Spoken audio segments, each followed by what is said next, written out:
लहानांपासनं ते मोठ्यांपर्यंत सर्वांनाच आवडणारे चिप्स हे आज तांदळाच्या 1 वाटी पिठापासून करणार आहोत.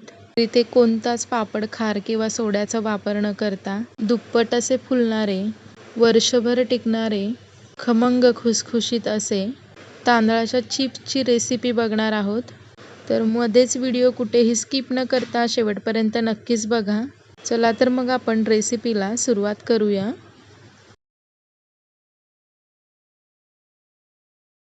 आज आहे ना आपण 1 वाटी तांदळाच्या पिठापासून खुसखुशीत खमंग असे कोणत्याही सोडा किंवा पापड खारचा वापर न करता तांदळाच्या पिठाचे चिप्स तयार करून घेणार आहोत.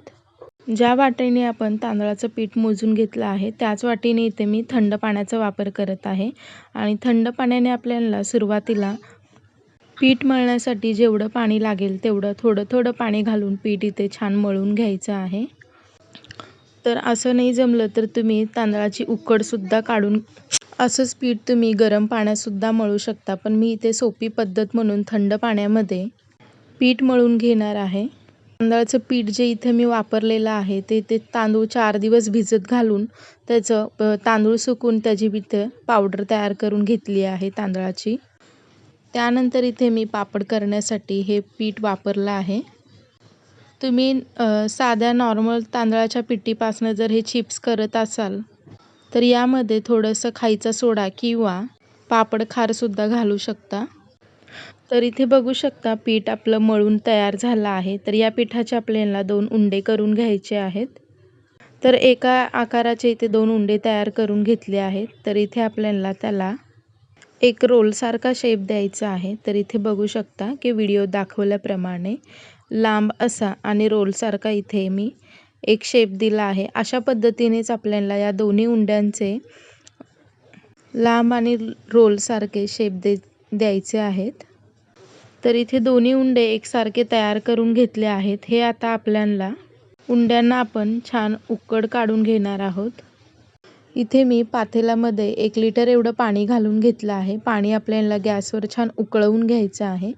तर इथे बघू शकता 2 ते 3 मिनिटानंतर गॅसची फ्लेम मी मोठी ठेवली होती आणि आपलं पाणी छान उकळत आलं आहे. आणि त्यावर चाळणी ठेवली आहे. चाळणीला वर थोडंसं तेल हाताने लावून घेतलं आहे. तयार करून घेतलेले तांदळाच्या पिठीचे उंडे आपण या चाळणीमध्ये ठेवून घेणार आहोत. तर जसं की व्हिडिओ दाखवल्याप्रमाणे आणि गॅसची फ्लेम सुरुवातीला 5 मिनिटं मोठी ठेवायची आहे.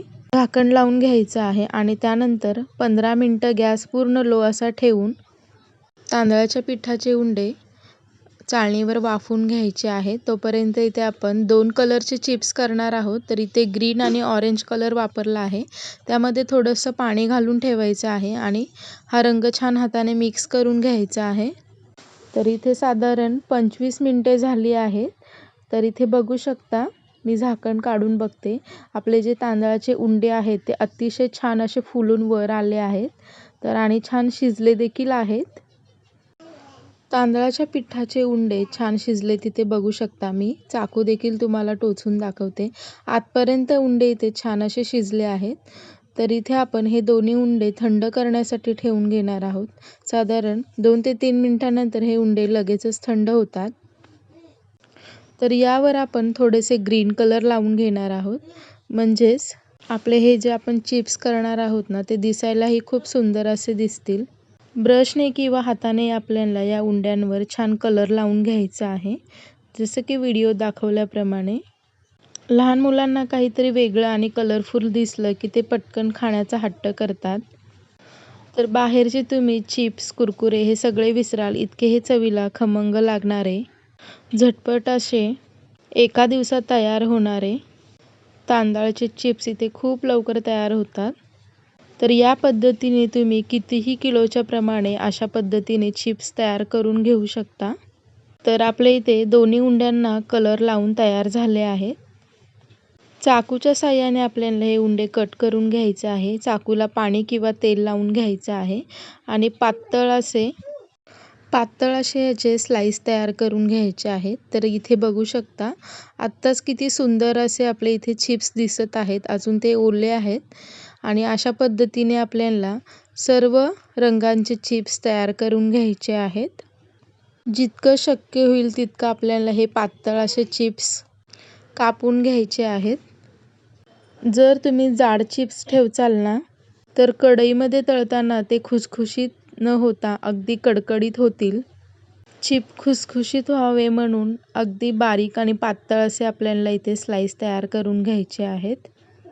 तर अशा पद्धतीची रेसिपी घरी नक्कीच ट्राय करा. खूप झटपट होणारी रेसिपी आहे आणि सगळ्यांनाच आवडणारी ही रेसिपी आहे.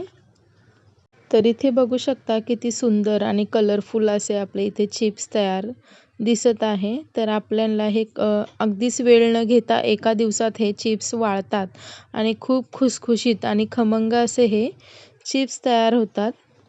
हे चिप्स ना कोणत्याही प्लास्टिकवर सुद्धा न घालता ताटावर सुद्धा छान कडक वाळतात आणि एका दिवसातच फॅनखाली छान वाळतात. तर इथे या चिप्सला मी जरासुद्धा ऊन न दाखवता घरातच फॅनखाली सुकवून घेणार आहे. तर इथे बघू शकता किती छान आणि कलरफुल आपले चिप्स तयार दिसत आहेत आणि इथे बघा एका दिवसात फॅनखाली आपले हे चिप्स छान कडकडीत असे छान वाळले देखील आहेत. तर हे चिप्स मी तुम्हाला आता तळून देखील दाखवणार आहे. कढईतलं तेल आहे ना अगदी कडकडीत गरम करायचं आहे आणि गॅसची फ्लेम पूर्ण लो अशी ठेवायची आहे. लो फ्लेमवर आपल्याला हे चिप्स छान फुलेपर्यंत तळून घ्यायचे आहेत. तर इथे बघू शकता तेलात टाकल्यानंतरच आपले जे चिप्स आहेत ते छान फुलले आहेत आणि रंगसुद्धा फार सुंदर आला आहे. तर तुम्हाला काही इथे चिप्स मी दाखवत देखील आहे. इथे बघू शकता किती छान असे चिप्स फुलले आहेत आपले. तर दुसरे देखील चिप्स मी घालून दाखवत आहे कढईमध्ये. अतिशय छान असे टंब असे आपले फुगलेले तांदळाच्या पिठाचे इथे चिप्स तयार झाले आहेत. तर व्हिडिओ आवडला असेल तर जास्तीत जास्त लोकांपर्यंत नक्की शेअर करा आणि तुम्ही देखील अशा पद्धतीची रेसिपी घरी नक्की ट्राय करा. खूप झटपट आणि लवकर अशी होणारी रेसिपी आहे. तर हे तांदळाचे चिप्स आहेत ना वर्षभर सुद्धा छान असेच टिकून राहतात. तर चॅनेलवर नवीन असाल तर चॅनेलला देखील नक्की सबस्क्राईब करायला विसरू नका. व्हिडिओ जर जास्त आवडला असेल तर कमेंट देखील करायला अजिबात विसरू नका. तर इथे बघू शकता कुरकुरीत आणि खस्ता असे एकूण एक चिप्स आपले छान असे फुलले आहेत आणि खूप जास्त खस्ता आणि कुरकुरीत असे क्रिस्पी असे झाले आहेत. तर ही रेसिपी तुम्ही कधीही करू शकता अगदी घरगुती पद्धतीने आणि घरच्या घरीच ऊन न दाखवता फॅनखाली असे क्रिस्पी आणि कुरकुरीत झटपट असे वर्षभर टिकणारे तांदळाचे चिप्स इथे तयार झाले आहेत. जर तुम्हाला माने रेसिपी सोलापूरचे व्हिडिओ आवडत असेल तर समोर असलेल्या बेल आयकॉन बटनला नक्कीच प्रेस करून माने रेसिपीचे नवनवीन नोटिफिकेशन सहज असे नक्कीच मिळवा.